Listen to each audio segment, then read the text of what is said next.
At exactly 4:45 every morning, before the city of Lahore fully woke up, Arham's alarm rang like a challenge. Not a gentle reminder, no snooze-friendly melody, but a sharp, unforgiving sound. For years, he had ignored it, silencing it with the same excuse, 5 more minutes. Those 5 minutes had cost him 5 years. Arham was not untalented. Teachers once said he was gifted. Friends believed he was capable of great things. But potential, when undisciplined, becomes a quiet tragedy. His days dissolved into distractions, scrolling endlessly, jumping between goals, starting things with excitement and abandoning them with boredom. His mind was loud, restless, scattered. He wanted success, but he wanted comfort more. Everything changed the morning his father collapsed. It wasn't dramatic like in movies. No final speech, no slow-motion fall, just a sudden weakness, a glass slipping from his hand, and silence filling the room. The doctor later said it was exhaustion, years of overwork, stress, and responsibility carried alone. That night, Arham sat beside his father's hospital bed, watching the rise and fall of his chest. Guilt pressed heavy on his heart.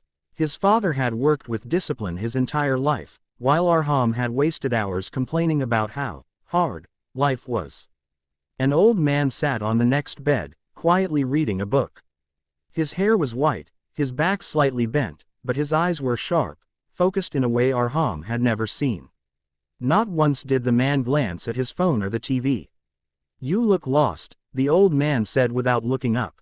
Arham sighed. "I am." The man closed his book slowly. "Your problem is not time. It's your mind." That sentence hit harder than any lecture Arham had ever heard. The man introduced himself as Ibrahim. Once a schoolteacher. Retired. Simple life. Powerful presence. Talent without focus, Ibrahim said, is like a sword in the hands of a child. Dangerous and useless. Arham returned to the hospital the next day, and the next. Each time, Ibrahim shared something, not motivational quotes, but truths earned through discipline. "Your mind is like a wild horse," Ibrahim explained.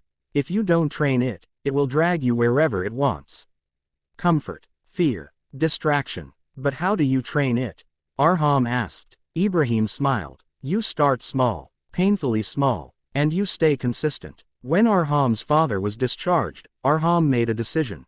Not a dramatic promise. Just one rule. 1 hour. One task. No distractions. Every day. The first morning was torture.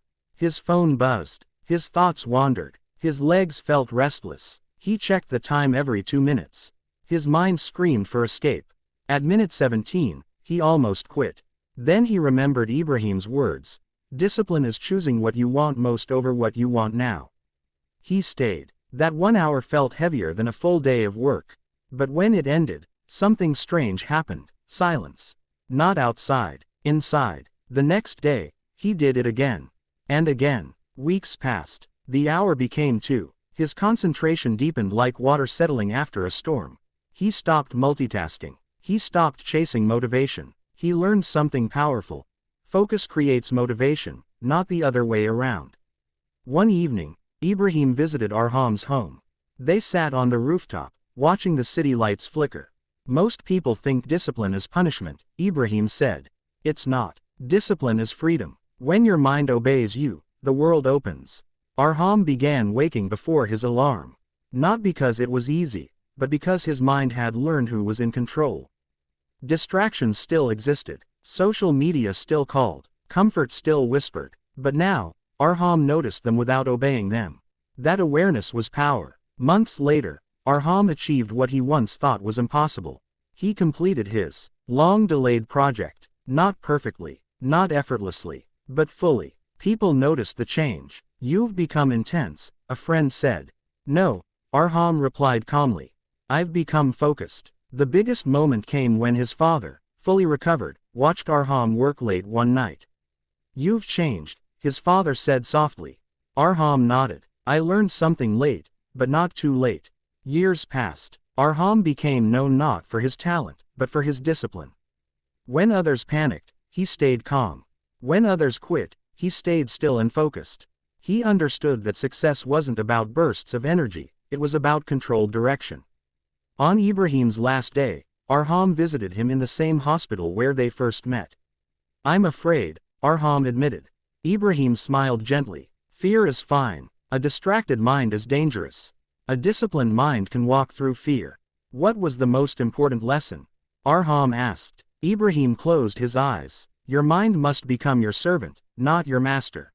After Ibrahim passed away, Arham kept the book Ibrahim had been reading that first day. Inside, a single line was underlined.